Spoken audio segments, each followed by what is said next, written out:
With the Alpha and Beta quadrants in a seemingly unending era of chaos, Starfleet Command would task its starship designers to create a pure battleship based on the Sovereign Class design, and in short order, the Typhoon Class would be born. But what do we know about this almost forgotten powerhouse starship design? Well, today we'll find out. Hello and welcome to another episode of Truth or Myth Beta Canon, a Star Trek web series that dives into the history of any given topic using beta canon sources and my own imagination to fill in the gaps. In today's episode, we're taking a look at the Typhoon Class, as first seen in Star Trek Online, to better understand its place in Star Trek history. But as always, because this is just a beta canon video, all information relayed should pretty much be taken with a grain of stardust and only considered a little bit of Star Trek fun. And so, with all that out of the way, let's begin. The mid to late 24th century had been wrought with major galactic events. From the Battle of Wolf 359 to the Dominion War, Starfleet Command and the United Federation of Planets continued its valiant push for technological developments, which would allow both organizations to survive any incoming crisis. The launch of classes such as the Defiant, Intrepid, and Akira had all pushed the boundaries of Starfleet tech, but the jewel of the technological crown would come with the launch of the Sovereign Class, the most elegant and powerful starship design ever created to that point in Starfleet history. The Sovereign Class would be received with great awe and adulation by the Federation's public as a whole, and its performance in its early days justified the faith everyone had put into the design. But Starfleet Command wanted more. By 2376, plans were already in place to begin construction on several new vessel types that would continue to take advantage of every little technological development available to the organization. Setting separate engineering and construction teams up to design and build their ultimate starship designs, Starfleet Command would just sit back and wait, eager to see what these separate design teams would come up with. And in early 2379, the Typhoon Class would be born. Sitting at a length of 821.78 meters, the Typhoon Class would be designed to be operated by 1,053 officers and crew members. A battleship through and through, the Typhoon Class would house an upgraded version of the same warp core held within the Sovereign Class. To increase its velocity capabilities, the Typhoon Class would contain an experimental style of warp nacelle. Each nacelle would actually contain two sets of separate warp coils, essentially becoming a 2-in-1 version of the standard nacelle. This would allow the Typhoon Class to create a far more focused and far more powerful warp bubble, at least in theory. As a result, the Typhoon Class would have a standard safe cruising speed of warp factor 9, with an emergency maximum speed of warp factor 9.999 for 24-hour increments. Tactically, this battleship would be armed to the teeth, containing phaser emitter arrays capable of randomized phaser frequency discharges, as well as two forward-facing phaser cannon systems. A large number of torpedo launching systems would also be included in this class, and would be capable of firing photon, quantum, and even transphasic torpedoes. Hull armor for the class would be based on the armor technology brought back by Voyager from its last mission in the Delta Quadrant, while the Typhoon class's shield systems would be almost 60% stronger than those of her Sovereign class older sister.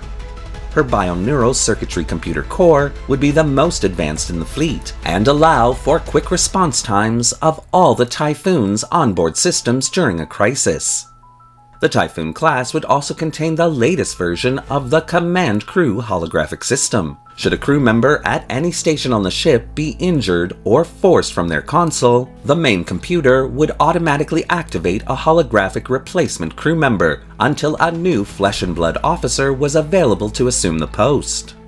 The Typhoon Class would contain one large main shuttle bay in the traditional position of the aft section of the secondary hull, while an additional two smaller shuttle bays would be located on the lower decks of the same hull. All three shuttle bays would be equipped with the latest auxiliary spacecraft that Starfleet Command had to offer, including a limited supply of fighter craft, though the Typhoon class was never really considered for a carrier role within the fleet. Lasting a year, the Typhoon's shakedown cruise would prove the class a sound design, but history would have other plans for the Typhoon class. 2379 would see the Battle of the Bazon Rift flash across Federation news services, with the Sovereign-class USS Enterprise E under the command of the great Captain Jean-Luc Picard successfully foiling the plot of Shinzon of Remus to destroy Earth itself. This event would open peace talks between the Federation and the Romulan Star Empire, and to foster these talks, the Federation Council would order Starfleet Command to pause construction on many starship classes that the Council viewed as aggressive, for fear that building more of these ships could derail the entire peace process. And so, construction would be temporarily halted on classes such as the Odyssey, as well as the Typhoon class. When the Romulan Star Empire asked for assistance with the evacuation of their homeworld before the Romulan sun went supernova, Starfleet Command would be ordered to expand the Utopia Planitia shipyards and begin a mass construction program of specially designed evacuation starships, while simultaneously recalling 2/3 of its fleet to various space docking facilities to be refit and aid in the evacuation effort. Unfortunately, the synth attack of 2385 would put an end to the Federation's assistance in the evacuation process, and with the bulk of their fleet decimated in the attack, Starfleet Command and the United Federation of Planets would begin to pick up the pieces and rebuild their fleet, but utilizing a single starship design, which was both powerful and easily constructed in an effort to save time in the rebuilding process.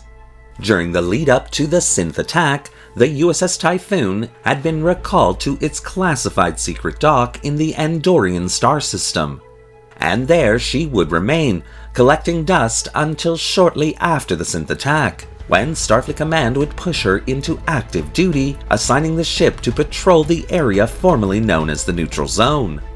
And by the turn of the century, when Starfleet Command began its regular construction operations, the Typhoon class was already showing its age, with the elegant and now more powerful Odyssey class the talk of all the Federation. But the Typhoon class's fate would not end there. After the first Contact Day attack on Earth of 2401, Starfleet Command would again step up its shipbuilding programs, and the need for a pure battleship design would once again be front and center. And so Starfleet Command would ask its design teams to refit the Typhoon class with all the new Borg reclamation technological developments that had been made, and by 2409, the USS Typhoon would once again be launched, and once again prove its value as a starship of the line. And so, Starfleet Command would commission the class, and she would continue to serve in the fleet, receiving periodic updates and refits throughout her lifetime well into the 26th century. Created as a battleship to defend the Federation from external threats, the Typhoon class for a short time would seem to be headed to an early grave, only to be reborn in the 25th century to assume the mantle she had been denied in the century prior, earning this class its rising like the Phoenix place in Starfleet history. Thank you for watching today's episode of Truth or Myth Beta Canon. What do you think of the Typhoon class and the historical narrative that I've created here? Do you want to see more videos like this one? Well, leave your comments in the section below, and don't forget to like the video and subscribe to the channel, hitting that little bell icon so you won't miss a single video we release.